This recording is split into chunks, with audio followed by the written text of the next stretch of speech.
Assalamualaikum warahmatullahi wabarakatuh.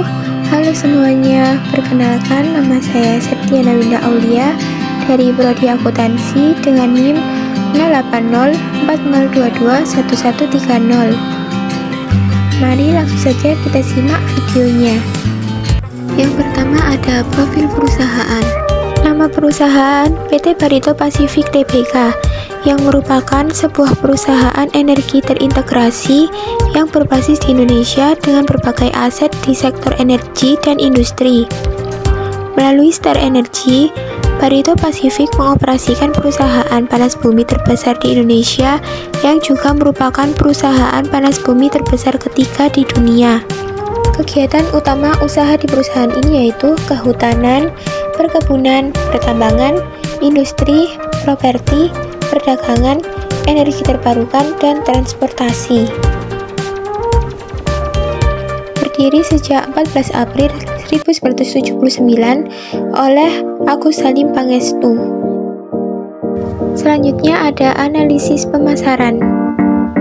Strategi pemasaran, pengarahan bagi pelanggan mengenai perkembangan produk terbaru, publikasi komprehensif mengenai inovasi dan aplikasi produk, metodologi tes, literatur produk, dan sebagainya.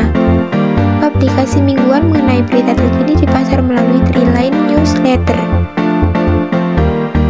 Analisis keuangan. Profit margin. Profit margin perusahaan setiap tahunnya mengalami kenaikan cukup tinggi.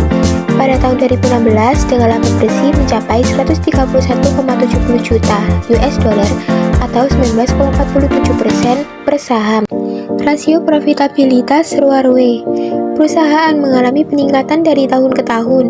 Data menunjukkan bahwa nilai ROA yang dihasilkan meningkat secara signifikan sesuai dengan laba bersih yang dihasilkan setiap tahunnya.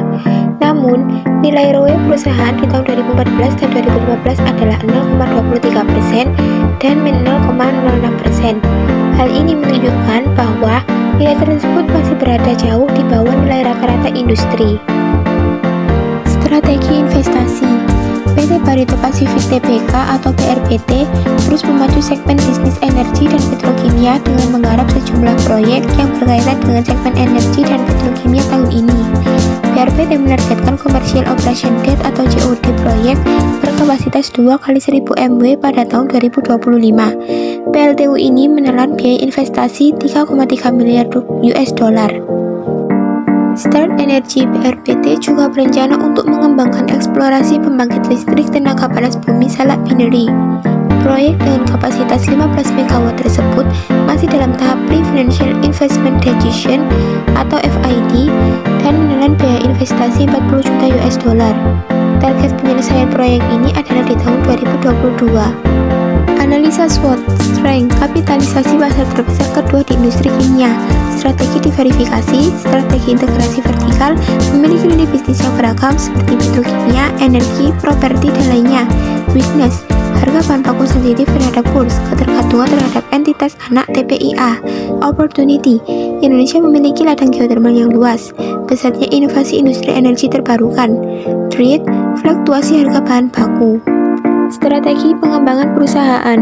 Untuk strategi pengembangan perusahaan yaitu dengan cara menyiapkan belanja modal atau capital expenditure atau CAPEX. Belanja modal tersebut untuk pembiayaan proyek perusahaan dan untuk mengembangkan proyek strategis perseroan. Sekian dari saya. Terima kasih sudah menonton. Wassalamualaikum warahmatullahi wabarakatuh.